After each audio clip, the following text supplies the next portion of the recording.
ഏശാവ് യാക്കോബിനെ കൊല്ലുവാൻ തീരുമാനിച്ചു. അപ്പോൾ റിബേക്ക, ഒരു ദിവസം തന്നെ നിങ്ങൾ ഇരുവരും എനിക്ക് ഇല്ലാതെയാകുന്നത് എന്തിന് എന്ന് പറഞ്ഞുകൊണ്ട് യാക്കോബിനോട് ലാബാന്റെ അടുക്കലേക്ക് ഓടിപ്പോകാൻ ആവശ്യപ്പെടുന്നു. അത് കണ്ടപ്പോൾ, മകനെ, നിന്റെ ശാപം എൻ്റെ മേൽ വരട്ടെ എന്ന് പറഞ്ഞുകൊണ്ട് സ്വന്തം മകനായ ഏശാവിനെ വഞ്ചിക്കാൻ കൂട്ടുനിന്നത് റിബേക്ക തന്നെയല്ലേ എന്ന് ഞാൻ ചിന്തിച്ചു. അതെ, പാപം ഏറ്റുപറഞ്ഞ് ഉപേക്ഷിച്ചാൽ ദൈവം ക്ഷമിക്കും. എന്നാൽ പാപത്തിൻ്റെ അനന്തരഫലങ്ങൾ ജീവിതകാലം മുഴുവൻ നമ്മെ വേട്ടയാടിയേക്കാം.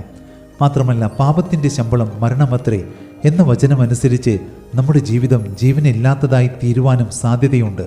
അതുകൊണ്ടായിരിക്കാം അന്ന് രോഗസൗഖ്യം പ്രാപിച്ചവനോട് ദൈവാലയത്തിൽ വെച്ച് യേശു, നോക്കൂ, നിനക്ക് സൗഖ്യമായല്ലോ, അധികം തിന്മയായത് ഭവിക്കാതിരിപ്പാൻ ഇനി പാപം ചെയ്യരുത് എന്ന് പറഞ്ഞത്.